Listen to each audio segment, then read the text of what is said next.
अब है भाई हमारा क्लोज्ड ऑर्गन पाइप। देखो भाई ओपन ऑर्गन पाइप पढ़ लिया, ओपन ऑर्गन पाइप में दोनों तरफ ओपन था इसलिए दोनों तरफ एंटी नोड बन रहे थे। अब हम पढ़ेंगे what is the open closed और closed organ pipe, closed organ pipe. इसमें भी सेम उसी तरीके से फ्रीक्वेंसी पड़ जाएगी, बल्कि रिवीजन हो जाएगा अपना। मतलब निकालते हैं let there is a closed organ pipe. मान लो कि एक क्लोज्ड ऑर्गन पाइप है ऑफ लेंथ कितना भाई, इसमें ही डाल दो लेंथ एल, कितनी लेंथ का, एल लेंथ, ठीक। तो हम लेते हैं इसके अंदर फर्स्ट फंडामेंटल। अच्छा इसमें एक बात और लिख सकते हैं, the sound of speed v Goma wavelength कितनी, लैम्डा, है ना, क्या करती है, propagate in the pipe, pipe में क्या होती है, प्रोपगेट करती है, ठीक।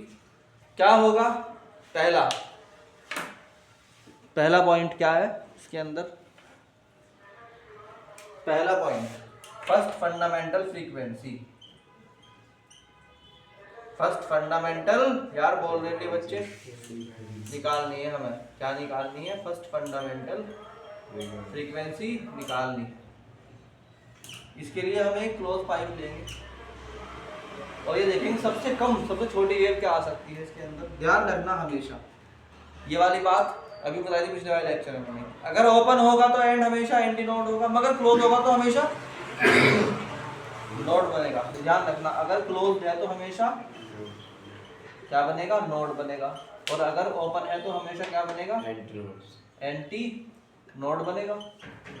यहाँ देखो ये ओपन है कि नहीं है, तो यहाँ पर क्या बनना है हमेशा, और यहाँ क्या है, नोड। तो सबसे कम कंडीशन यही वाली बन गई, बस एक नोड एक एंटी नोड, इससे भी कम क्या होगा, तो एक नोड और एक एंटी नोड। क्या हुआ, वेवलेंथ का कितना पार्ट आया, लैम्डा बाई 4, वो किसके बराबर है, एल के बराबर। So we can say that lambda by 4 is equal to L, बोलो। So we can say that lambda equal to क्या आ गया, 4L की कोई प्रॉब्लम है क्या यहाँ तक। We know that V बराबर कितना होता है, बोलो बोलो, V बराबर न्यू लैम्डा, तो यहाँ न्यू 1 कर सकते हैं हम इसको, बोलो। तो ये क्या आ जाएगा, nu 1 equal to V upon lambda, lambda equal to कितना हो गया, 4L। So our first frequency is nu 1 equal to, so first fundamental frequency is nu 1 equal to V upon 4, lambda की जगह 4L लिखोगे, लैम्डा की जगह 4L। समझ में आया कि नहीं आया, बोलो बच्चों।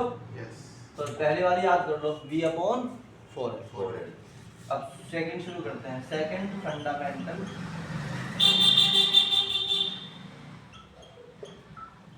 Frequency, second fundamental frequency, second fundamental frequency. इसमें क्या हो सकता है, क्या हो सकता है, माइंड में इमेजिन करना पड़ता है, physics is the subject of imagination. ये कौन सा एंड है, क्लोज्ड, तो यहाँ हमेशा क्या बनेगा, ये कौन सा बनेगा, हमेशा एंटी नोड। तो यहाँ पे तो रखना हमें है एंटी नोड ही, यहाँ रखना है क्या, नोड। तो भाई ये हो सकता है,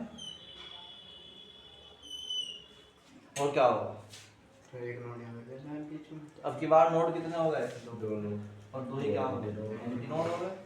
तो ये वाला पोर्शन कितना है, भाई 2 है, आधी वेव हो गई ना, तो लैम्डा बाई 2 नहीं हो गया, और ये कितना है, लैम्डा बाई 4। चलो यहाँ तक नोट करो, उसके बाद बताता हूँ आगे। तो देखो भाई, lambda by 2 plus lambda by 4 equal है किसके? एल के। यहाँ पे 2 से मल्टीप्लाई 2 से डिवाइड कर दो, तुम्हारे लिए करना है इतना आसान, मतलब तुम बिल्कुल खग्गड़ बच्चे इसलिए। तो ये बन गया 2 lambda upon 4 plus lambda upon 4 equal L. तो ये बन गया 3 lambda upon 4 equal to L. तो लैम्डा कितना आ गया? 4l upon 3। ठीक है। So we know that v बराबर क्या होता है? Nu lambda. तो अब के बाद क्या आएगा? Nu two lambda. तो न्यू टू बराबर किसके आ गया? v अपॉन लैम्डा के। लैम्डा की जगह क्या रखोगे? क्या रखोगे लैम्डा की जगह? 4l upon 3। So we will write nu two equal to 3v upon 4l। समझ में आया कि नहीं आया? तो यहाँ से हम क्या कह सकते हैं कि भाई हमारा जो सेकंड फंडामेंटल फ्रीक्वेंसी आई है हमारी, क्या? Second fundamental frequency, second fundamental second तो निकाल। अच्छा हाँ, दैट इज हमारी कितनी आई? That is mu two equal to 3v upon 4l। यही से हम निकाल सकते हैं थर्ड फंडामेंटल। यार बोलो भाई, थर्ड फंडामेंटल फ्रीक्वेंसी। चलो करो फटाफट।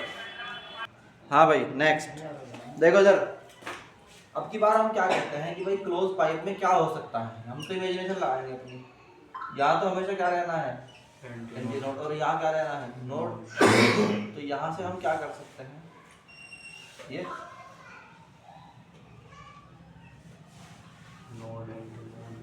नोड नोड एंटी नोड और एंटी नोड और एंटी नोड। 3 नोड है, 3 एंटी नोड है।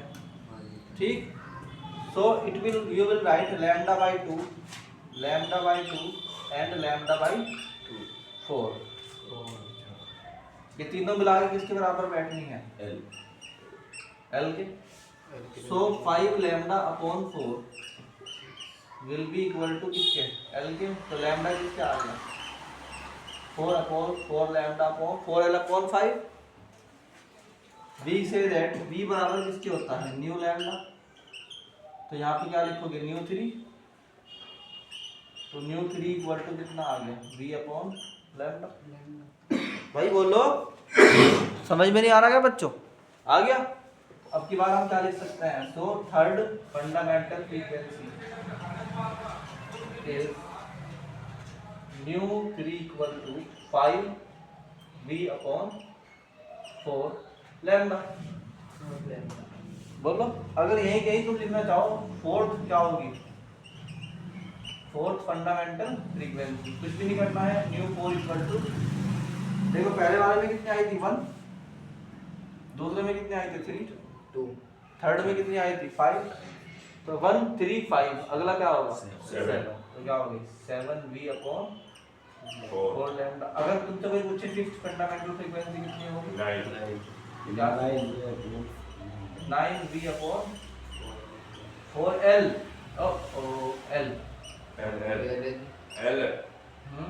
एल सब जगह। ठीक। तो यहाँ से पता लग गया। तो हम क्या सकते हैं? तो फ्रीक्वेंसी का रेशो क्या आ गया? Nu 1 ratio nu 2 ratio nu 4 and so on equal to 1 ratio 3 ratio 5 ratio 7 ratio 9 ratio 11 and so on. समझ में नहीं आएगा? बस ये है हमारी क्या? Fundamental frequency. ठीक है नहीं है? In the closed pipe.